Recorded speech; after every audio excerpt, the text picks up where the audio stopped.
Hello everyone, this is General Hand Grenade. Welcome to my war room in Prince George, British Columbia. Well, as you can see, well you can't see me drop my felt pen, but you can see we've reached the spring of 1918, and I was telling you the game needs more work, and surely it does. From the last video, it's been a whole year, so that's 3 turns, and things have changed a lot in 3 turns.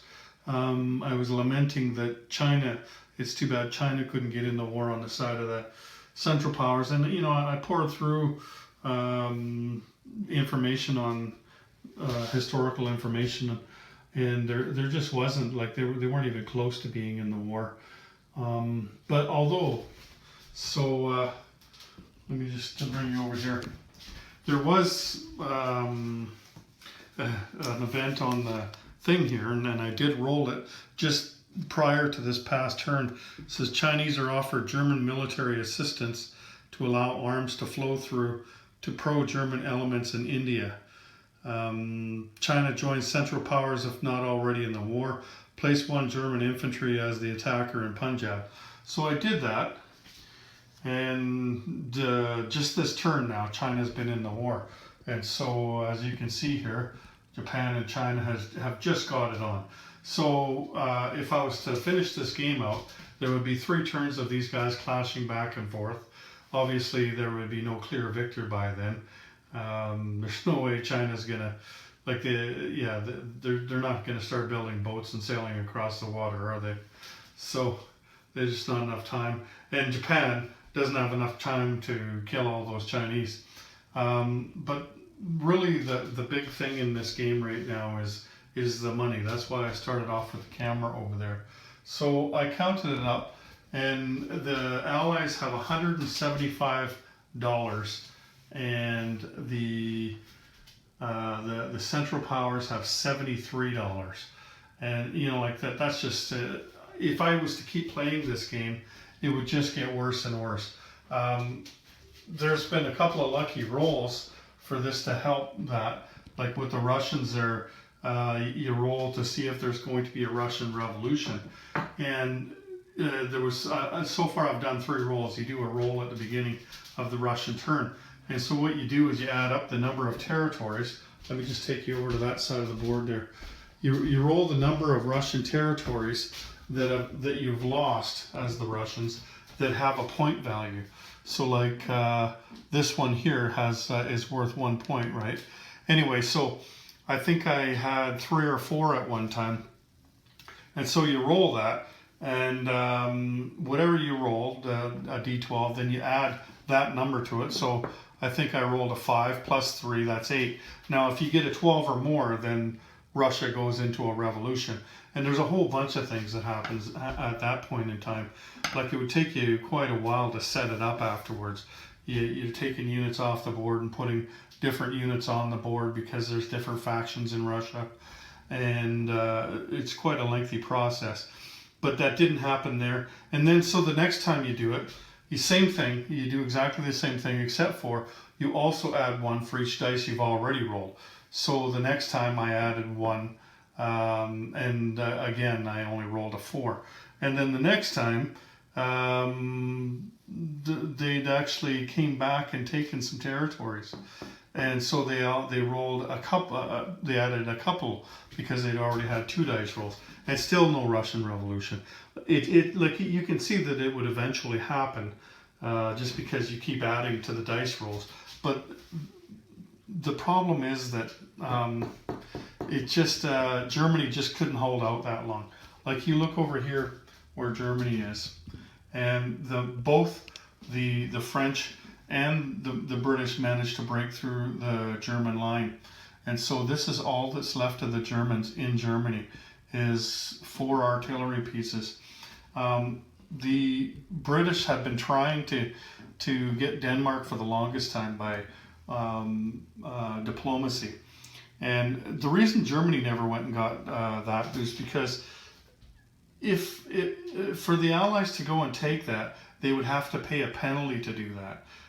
whereas the Germans could just take it normally if they want, and it would have been easy for them to take it. But then, if it was German, then the Allies wouldn't have to pay that penalty. So it took Britain quite a while to get it. They kept missing their rolls, but when they finally did get it, that opened this strait up here, and so the Germans came in and attacked the fleet that was sitting here. There's still a bit of fleet left over here. The British would be able to mop that up on the next turn. But also, it allowed them to bring in this transport. There was no German units in behind the lines there. They'd all moved up into Russia or over onto the Western Front. And so they were able to drop these guys down here without any opposition whatsoever. And then because these guys are in the water here, these guys aren't even able to bring anybody back right from up here. These guys were going for Petrograd because that's the capital in Russia. If you lose the capital, then the capital goes to Moscow, right? So anyway, they were going for Petrograd, and they just couldn't quite get it. There was quite the fight going on for about 2 or 3 turns over it, maybe even 3 or 4. It was quite the battle. But it's really tough to assault somebody when you only get one roll at it, and when you're attacking a city, just like if you're attacking a mountain, you only get one shot at it. So all you can do is whittle them down, and then they're throwing more stuff on, and whittling them down, and then they throw more stuff on. I'm finding that you can really wreak some havoc on your opponent, even with a small amount of force. Like I had 3 French guys in here. The French had gotten this territory here through diplomacy, and they were able to hold off the Austro-Hungarians for the longest time because you're defending at 4, and the other guys are attacking it not very much. And the Austro-Hungarians were not that strong to begin with. Like, they look pretty good right now, but it didn't look like that even just a couple of turns ago. They actually had a pretty good roll here against the Italians in this past round here, where they took off quite a number of Italians, but it was getting pretty built up in here. And then now the Italians are down a ways, but still pretty strong. Like neither side is even close to getting through there at each other. And these are mountains, so regardless of whether you had combined arms or not, you're still not getting through those mountains doing more than one attack. Now, as far as on the Western Front here goes, the Germans gave it a good effort and everything. It's just that it's 1 against 2 over here. The Americans didn't even come up there. And by the way, the Americans are at war. I'll get to them in a minute. But the Americans didn't even make it to Europe yet. And so I was using that rule that I talked about in the last video, where you could use combined arms and you could keep going up to 3 times. I think that after seeing how this has worked out on the Western Front, I think maybe you should make that 2 times. Like you could take your attack, and then if you still had combined arms, then you could take a second attack. Rather than going 3 times, just go twice. Because like the British were able to break through to this territory on the 3rd attempt. The French, they only had 2 attempts because there was this guy was in there. Hang on a second, let me grab him. The Red Baron was in there, and he actually shot down the French plane. So both of them shot each other down on the same shot, which meant on the 3rd round the French didn't have combined arms, and so they only went twice. And so it could have been like that over here too, where the Germans had a little bit left, right? When the British broke through here, as you can see, they have no infantry left. They lost the last of their infantry and artillery and a tank over here on the last roll. But they wouldn't have gotten through there on 2 rolls, so that's the point. So maybe that would be a better way to go, is to just go 2 rounds instead of 3. It's too late now, of course. I mean, they've already broken through, right? But as you can see, Germany is completely screwed now. Like, they've got some money and everything, but to put stuff on this turn. But then after that, because they can't get, I don't see how they could possibly get this territory back. They've only got 1 guy to attack them with. And and they just, there's no way they can get this territory back, because all they've got is these artillery. And even if they did, then, well, you know, it's like it would be their turn and they would collect more money, but I don't see them collecting any more money. Like they're down to 38. That's the lowest they've been in a long time. Just with the British turn alone, they lost $10 off their income between this territory and this territory. That's worth 4 and that's worth 6. So that was a big part of the German income. But even then, I mean, they just don't have it, right? These guys are a long ways away. Even if the Russian Revolution had started, it would have been kaput for them. But I was aware already that this game was not quite balanced yet, and that more work needed to be done. The balance of, or the bulk of the work right now is being done on the 36 game, and not on this game. We're just actually just playing this game and coming up with some ideas and stuff. So after having played this game myself now, I can actually make some suggestions as to how to make the game better, and also what might help balance the game. I really like that rule that I came up with, though. I don't know about the convoying, the convoys that I made, like with the trucks. Sorry, convoy is not the right word. Supply lines. I don't know about those or anything. Like, that was kind of an add-on that I did. But I do like the combined arms rules. It's just, I think that it should be cut down to 2 instead of 3. The other thing is, like I was mentioning in Austria there, how just a few guys can give an overwhelming force fits. Well, that's, you know, like, that's big time happened right here in Madrid. They just warded off attack after attack after attack. And if you've ever played 36 before, you know how hard it is to take that city. It's a mountain city, and it's even harder in this game because you can only attack it once, right? Like, you can only roll the dice once at them. And so, you know, like, each guy here, like, there's the Americans and there's the French and there's some British around.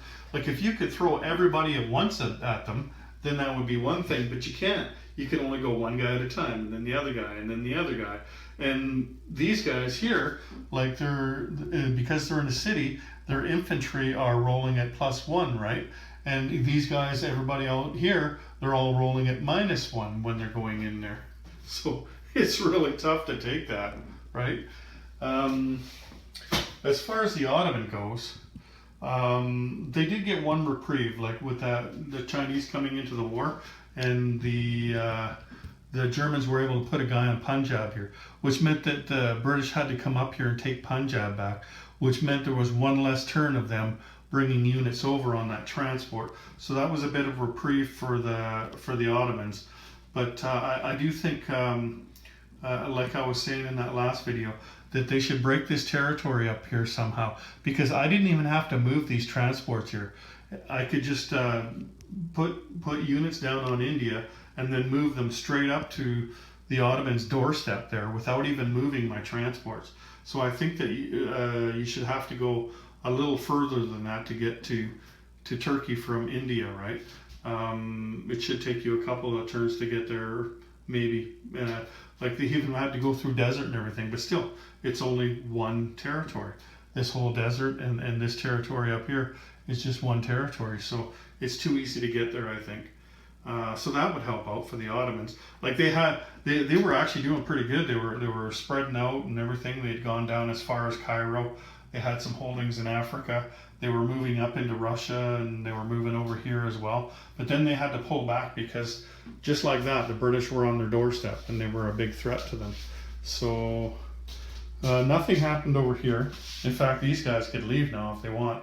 There's nothing holding them there, since the Japanese are on their side. With these guys here, they went to war. All that happened is the Japanese, they were all here, right? But so they could only go one space. They went up to here, and then next turn they would attack these and then come down. The Chinese aren't going anywhere. They don't have any boats. That's why these boats are in here for the Japanese, because they took out the only Chinese boats that they start the game with. But like, if China had started the war earlier, definitely, like, if in the beginning of the game, if you started the game and like on the very first turn, the British have to decide, do they want the Chinese on their side or do they want the Japanese? And they decided Japanese. If you would have taken the Chinese right then and there and put them on the Central Power side, then that would have helped a lot for the Axis, because not only would it have given them some money in the beginning of the game to help balance that, when there still was a bit of balance in the game at the beginning, but they would have been a threat to the British. See, the British did not need to do anything over here as far as any of this. With the British here, all they had to do was just go up here, just go up here, just go up here, you know, and they could come down here if they needed to. Like earlier in the game, when this was in jeopardy down here, it's easy for them to get from India down to here as well. But I mean, it was pretty easy for them just to get up to Turkey, right? So, and like here, these guys have just taken out the last of. Oh, I guess there is somebody else here. That's Ottoman Empire. They can go and get him next. But they took out a cavalry over here. Anyway, this is the Germans had done a really good job. That was Rank Carcass there. He took out just about all of South America, and then since he's gone, I've taken out a few more of them that hadn't been taken out. The Germans had more money than everybody in the beginning of the game, so they had lots of money to do diplomacy, and they did a really good job with that. Again, I was saying it was hard to attack places. Mexico is mountains, right? So the Americans haven't been able to break through here at all. They've had a couple of tries, but it's really tough to get through there, right? And again, like a lot of this is mountainous down here. They tried to offload these guys onto here, and again, they're attacking mountains, so they were pushed back into the sea right away. But what they did do was a turn ago, is they came down here and dropped the guys off here, so at least the guys didn't have to do amphibious assaults. Like they were able to assault this without being an amphibious assault. I think they took one off. And that's another reason why Germany's so weak right now, is because the Americans had landed down here last turn. And so the Germans put some units down here. They put some units down in Argentina, just because the Americans were on their way down there, right? And there was just, it was just too much for the Germans to handle, putting stuff down here and putting stuff in Europe. It looked like they were strong in Europe. The British actually diced them pretty good, like not really badly, but the Germans couldn't afford to have the dice go wrong even for one turn, and it kind of did. Like there was one really bad roll there where the British broke through with their artillery, and that was all she wrote for the Germans, right? But anyway, you can see here it's just a matter of time for the Americans before they'd be able. Like I'm sure they would have this whole continent by the end of this year. There's 3 turns coming up in this year, unless the Germans were still really strong, because they could have put quite a few units down there still. You know, like they could put 3 units here, 3 units here. You can see where the little dudes are on here. Like they could keep putting units down, and it would have been tough for the Americans with all that terrain that is in there for them to break through, right? They could have done it, of course, but it would have taken probably more time than is left in the game. But it wouldn't have mattered, though. Really, the war is won and lost over here in Europe, and it was won and it was lost. I am going to call the game. I could keep going just to work on mechanics and stuff like that, but really, with Germany out of the war, it's really the mechanics are too easy at that point for the other guys to win the game. It's just a matter of mopping up Austria and the Ottoman Empire right at that point, right? But yeah, I like the game. I think it's going to be a good game. I like it better than the Axis and Allies version of 1914. Not because it's a bigger map, but I just like the way it's going better. I like the mechanics a little better. Like I know in 1914, it was way too easy for the British to take out the Ottoman Empire. Like when I played that game, the Ottoman Empire never lasted past the third turn. I think once maybe they made it into the fourth turn. It was just way too easy for the British to get from India to Turkey, and for the most part, that's all I did was put units on for the British in India. I hardly ever put units on in the UK. I didn't need to. I just put enough there so that Germany couldn't amphibiously assault them, and that was it.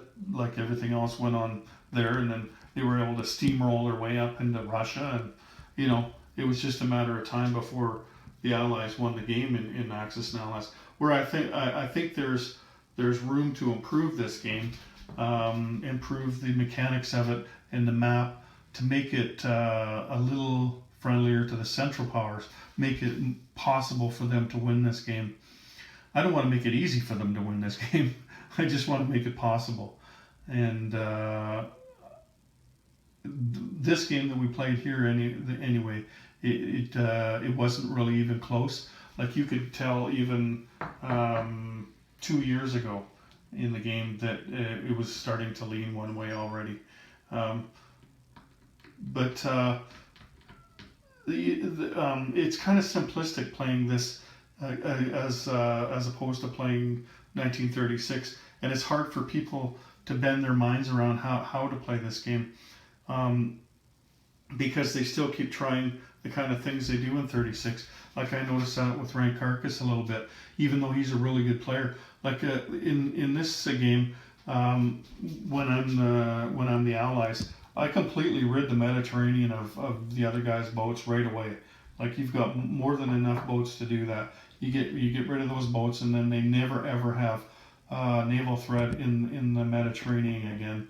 And like there are those German boats up there are the only boats for the Central Powers on the board. Like the Americans even came over here and took these guys on the last turn. That's what those boats are doing over there. Those were the congregation of boats that they got from annexing territories in South America. They put them all together, hoping that they could do something with them, but there was just no way. The Americans, they didn't stray, you know what I mean? They didn't put one boat out or two that could easily be taken out like that. But it's a very simplistic game, though, and all you got to do is wrap your head around. It's just infantry and artillery, infantry and artillery. If you pretend it's more than that, if you get seduced by the planes and the navies and all the other cool looking stuff in here, the tanks and stuff, then you're not going to be successful playing a World War I game. It's all tanks and infantry, and you have to wrap your head around that, and you have to stick to it. If you stick to it, then it's just a matter of numbers. It's just a matter of wearing the other side out until there's nothing left of them. It's how fast you can build artillery and infantry versus how fast they can build them. And you know, the dice roll does play a little bit in it, but not really, not that much. It would take an extraordinary amount of luck to break that formula. And so, and that's the way I played it for both sides since I've taken over, is just infantry and artillery, and then adding, you know, the tanks and stuff. But those things were always add-ons, you know, like, okay, how much infantry and artillery can I afford? Okay, I'll throw in one tank. You know, that's how I do my purchasing when I play a World War I game. I'll just add a unit on at the end that isn't infantry and artillery. And if you play it that way, regardless of it, whether it's this game or if it's Axis and Allies, you're going to win the game most of the time. Unless you're stuck with the Central Powers and Axis and Allies, they've got no chance of winning if the other guy sticks to infantry and artillery and puts all this stuff in India. There's just no way that you can win that. But anyway, I'm really glad that I finally took the time to do this. I know I spent a lot of time painting all these units and putting this game together, and so I can see the deficiencies that I have there too. Like looking through the boxes, now that the game is mostly played, I can see, okay, there's hardly any of these things left, so I'm going to need to paint a couple more of them. You know what I mean? There's a couple of things like that I got to do. Other than that, it is a fun game. It will get better too. I don't, like I said, I don't know about these things. That was just something I wanted to try. It was kind of a, and that might have added to the imbalance by putting those on there, because these guys, like by adding them up the way that I did and cutting them in half, like the British had a lot of them because they built to such long supply lines, right? And so they had a lot of them, and then Russia again, big territory, so they had a lot of them, and so that just added to the imbalance in money in the game, I think. So I guess if you started the game off with those rules instead of just throwing a bunch of stuff down where you thought it should go halfway through the game like I did, then you could probably do a better job of that. I think though, like I was saying, that they would cost 3. I think that the cost should only be two for these things and 2 for the trucks as well, because otherwise I was finding that as I had to purchase them, and so I changed it right away. Was that $3 was too much? You couldn't afford to do that and buy your units, because like I said, the incomes are just not that big. Like you see, most of the incomes here are still on the first line here, right? 10, 10, 12. These guys just went up to 12. They were down at 10 for the longest time. And then these guys, like that's the highest the Italians have ever been, right? And these guys, 15, and like it seems like it should be more than that, because you look at Austria here, and Austria is not hurting at all, right? They've got all the territory they should have. They've got all their own territory. Plus, they've got all the Balkans down here. They've got Greece here. They did even have Crete down there up until this past turn. So they've done everything they can possibly do, and they still only have 15 IPCs. So I think that some of these things, the money on those could be changed a little bit to give them some more money. They had their hands full with Italy, and it should be that they've got an advantage on Italy. Like if these guys have been breaking through over here, then the French couldn't have concentrated up top. Like the French would have had to been putting units down here and fighting down at the bottom here as well, not just in the middle. For the French, all they had to do was fight over this one territory. So just about every penny they spent on this one territory. Whereas Germany was spending money mostly there, but also in Russia and a couple other places, right? South America, of course. And then, yeah, the British in there. And hasta la vista. That was it. Anyway, I'm glad that you were able to join me for this. Keep throwing your suggestions in there. I don't know who's reading them, but maybe somebody will read it, and maybe your ideas will get picked up. Maybe I'll even notice them, and that'll influence the way I decide to play this game. And maybe I can convince somebody that might be a good idea. I don't know. I'm just having fun playing games, okay? Playing with little plastic camels on the internet. Anyway, so take care, everyone. Again, I made a video earlier today. I'm going to make another video on Thursday, and that will be to thank everybody, because I just went over 2,000 subscribers. So go watch the video that I made earlier today announcing the winner, and it'll tell you in that video how you can win a really sweet prize. I'm not going to tell you in this video. You have to go to the other video where it was the camels versus, or the tanks versus the camels video. So watch that one, and you'll find out what's going on Thursday night, okay? So take care, everyone. General Hand Grenade out.